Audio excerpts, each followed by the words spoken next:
Hello everyone, welcome back to my channel cooking with Almina. আজ আমি share করব একটা দারুণ ফ্লেভারফুল রেসিপি, আচারি চিকেন। এই রেসিপিটাতে পাবেন আচারের ঝাল টক ফ্লেভার, আর চিকেন হবে খুব জুসি আর স্পাইসি। চলুন তাহলে দেরি না করে শুরু করে দিই আমার আজকের রেসিপি আচারি চিকেন।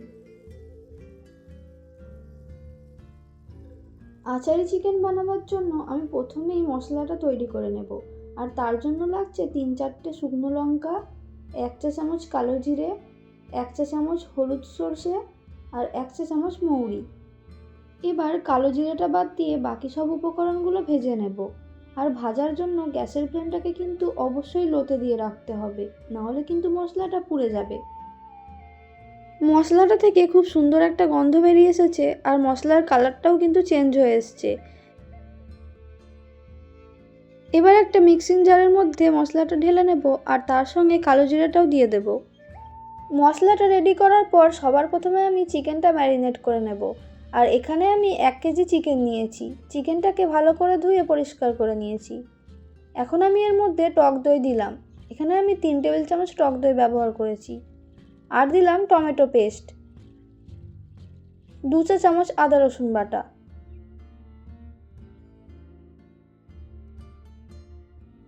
আর যে মশলাটা আমি তৈরি করলাম সেটা দিয়ে দিলাম। সবটা দেওয়ার দরকার নেই, হাফ দিলেই হবে। আর দিলাম 2 চা চামচ লবণ, 1 চা চামচ হলুদের গুঁড়ো, 1 চা চামচ গরম মশলার গুঁড়ো, 1 teaspoon soya sauce, 1 teaspoon kasundi, 1 teaspoon green chilli sauce.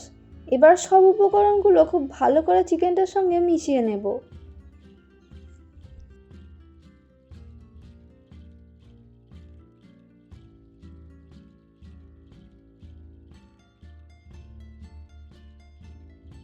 সব কিছু খুব ভালো করে মিক্স করে মিনিমাম 30 মিনিট ম্যারিনেট করতে দিতে হবে। যত বেশি টাইম দেবেন চিকেনটা কিন্তু তত বেশি ফ্লেভারফুল হবে। এবার একটা কড়াইয়ের মধ্যে 4 টেবিল চামচ সরষের তেল দিয়ে দিলাম। তেলটা খুব ভালো মতো গরম হয়ে গেলে প্রথমেই আমি দিয়ে দেবো 2 চা চামচ সরষে। এখানে আমি হলুদ সরষে ব্যবহার করেছি। আর দিলাম কাঁচা লঙ্কা কুচি। তারপর 2 সেকেন্ড এগুলো ভেজে নেওয়ার পর পেঁয়াজ কুচি দিয়ে দিলাম। এখানে আমি একটা বড় সাইজের পেঁয়াজকে এরকম কুচি করে কেটে নিয়েছি। পেঁয়াজটা মিডিয়াম ফ্লেমে ভালো করে ভাজবো যতক্ষণ না ব্রাউন কালার হয়। দেখুন পেঁয়াজের কালারটা চেঞ্জ হয়ে এসছে। এখন আমি এর মধ্যে 2 চা চামচ কাশ্মীরি লঙ্কার গুঁড়ো দিয়ে দিলাম। তারপর আবারও কিছুক্ষণ একটু ফ্রাই করে নিলাম। এখন ম্যারিনেট করা চিকেনটা মশলাটার মধ্যে দিয়ে দিলাম। তারপর গ্যাসের ফ্লেমটাকে হাইতে দিয়ে 3 থেকে 4 মিনিট আমি চিকেনটা কুক করে নেব। এখন ফ্লেমটাকে মিডিয়াম করে মশলাটা খুব ভালো করে কষাতে হবে। চিকেনটা যত ভালো করে কষানো হবে মশলাটার টেস্ট কিন্তু তত ভালো হবে।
দেখুন চিকেনটা খুব ভালো করে কষানো হয়ে গেছে। এখন আমি এর মধ্যে প্রয়োজন মতো জল দিয়ে দিলাম।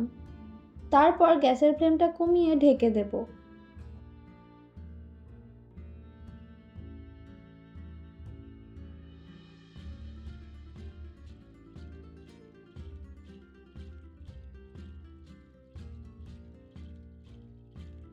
যখন চিকেনটা থেকে অয়েল আলাদা হতে শুরু করবে তখন বুঝবেন চিকেন একদম রেডি।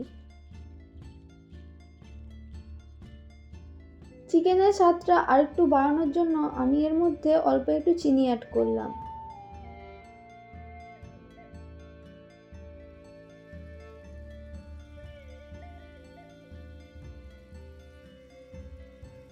10 থেকে 12 মিনিট পর চিকেন অলমোস্ট কুক হলে গ্যাসের ফ্লেমটাকে বন্ধ করে দেব আর ওপর থেকে একটু ধনেপাতা কুচি ছড়িয়ে দেব।